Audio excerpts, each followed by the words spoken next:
Hello, everyone. Welcome back to Soccer Showdown. Joe Archino here with Martino Puccio.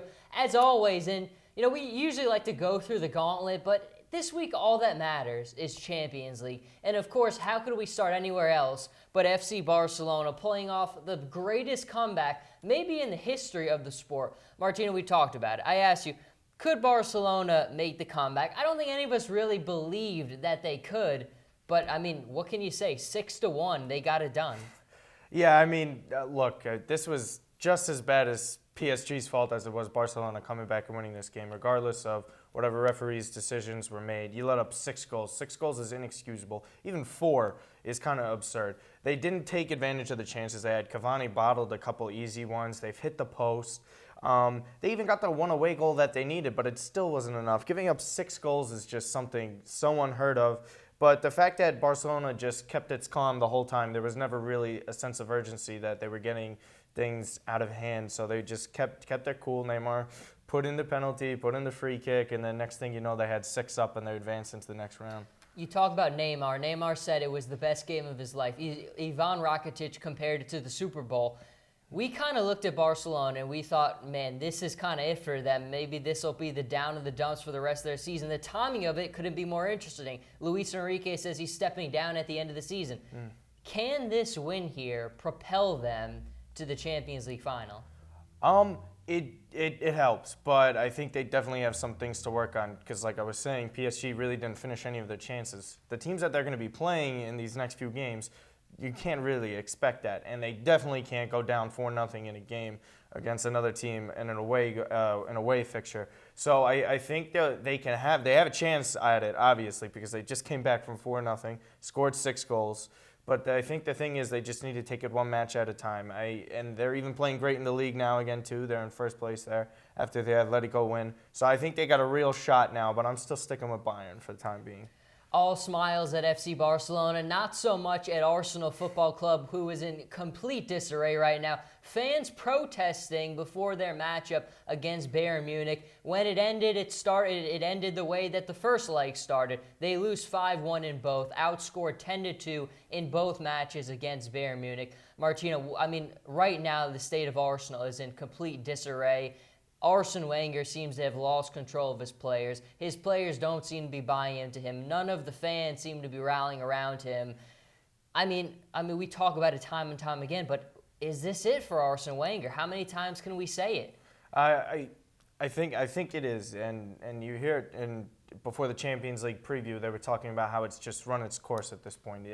He's been here for this long. They really haven't won anything of significance. They've been knocked out in the round of 16. How many years in a row now? I can't even probably count on my hands anymore. I think it is running out, especially when your best player is laughing on the bench in the Champions League. This isn't an away game or a training game over the summer to get you prepared for the season. This is a Champions League against Bayern Munich, one of the best teams in the world, and your best player, one of the top players in the world, is laughing on the bench, Alexis Sanchez. I think it's written in the stars now. I think it's time to go, and you might have to do it now, not even wait till the summertime.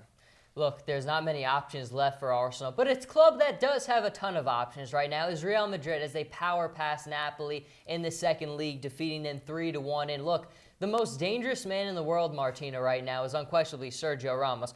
If you like stats, this is a stat here. Sergio Ramos has scored 21 goals since the 2014 Champions League final. 18 of them have come when Real Madrid are losing or are tied.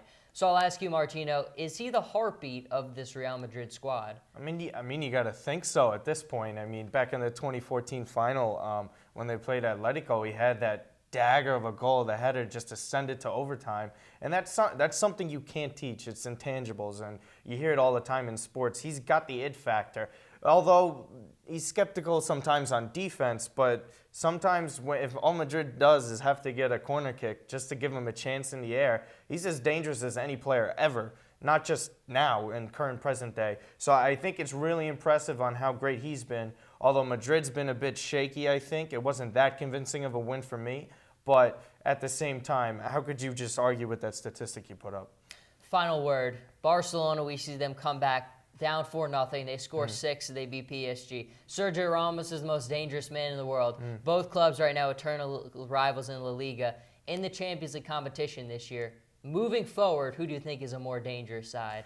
I think it's actually Barcelona, especially after a convincing win, scoring 6 goals like that at home and such a comeback like that. How many times in sports you see it too? In the Mets in '86, there's no way they're going to lose it after that.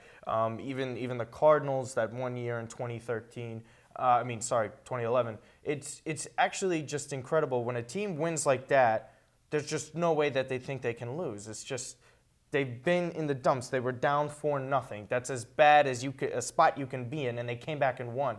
So that probably won't happen again. They're going to give up 4 goals and be down 4-0 in the second leg. So what's going to happen? Worst case scenario, they're down 2-0, 2-1. They're going to be ready to go. They're not going to. There's no sense of urgency for them, and that's dangerous because when a team is this talented and they're playing like they have nothing to lose, come on. I mean, it's scary. I think moving forward for sure.